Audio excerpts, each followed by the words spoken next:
વડોદરા શહેરના સમા અયપ્પા મંદિરના ગ્રાઉન્ડ ખાતે લોકાર્પણ તેમજ ગૃહ પ્રવેશ અંતર્ગત જીવંત પ્રસારણનો કાર્યક્રમ યોજાયો। વડાપ્રધાન નરેન્દ્ર મોદીના હસ્તે લોકાર્પણ ગૃહ પ્રવેશના કરવાના જીવંત પ્રસારણ નિહાળવાનું આયોજન કરાયું। સયાજીગંજ વિધાનસભાના ધારાસભ્ય કેયુ રોકડિયાના માર્ગદર્શન હેઠળ લાભાર્થીઓ માટે જીવંત પ્રસારણ કાર્યક્રમની વ્યવસ્થા કરાઈ। આ કાર્યક્રમમાં ધારાસભ્ય કેયુ રોકડિયા, પૂર્વ મેયર ભરત શાહ, ડેપ્યુટી કમિશનર ભાવનાબેન ઝાલા, શહેર ભાજપ મહામંત્રી રાકેશ સેવક, ગુજરાત પ્રદેશ બક્ષી પંચ મોરચાના ઉપપ્રમુખ ધર્મેન્દ્ર પંચાલ તેમજ વોર્ડ નંબર 2, 3, 9, 11ના કાઉન્સિલર ભાજપના કાર્યકરો ઉપસ્થિત રહ્યા હતા। મોટી સંખ્યામાં વિસ્તારના લાભાર્થીઓ ઉપસ્થિત રહ્યા હતા।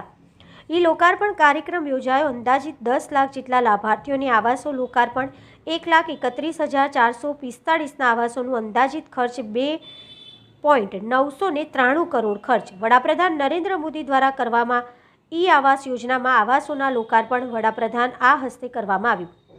વડાપ્રધાન નરેન્દ્ર મોદીએ વર્ચ્યુઅલી કાર્યક્રમ લાભાર્થીઓ સાથે જોડાયા। લાખો પરિવારના લાભાર્થીઓને આવાસ પૂરા પડશે। આ કાર્યક્રમનું સંચાલન ઉદ્બોધન જાણીતા ધારાશાસ્ત્રી પ્રદીપ શર્માએ કર્યું। જે માનનીય વડાપ્રધાન શ્રી નરેન્દ્રભાઈ મોદી દ્વારા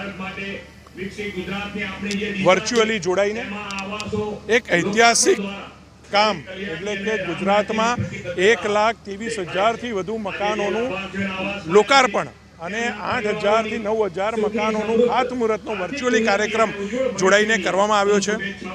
ગુજરાતના 1 લાખ પરિવારોને 1,23,000થી વધુ પરિવારોને આજે ઘર મળવાનું છે અને એના માટે આજે 182 વિધાનસભામાં એક સાથે લાઈવ કાર્યક્રમ કરવામાં આવ્યો છે।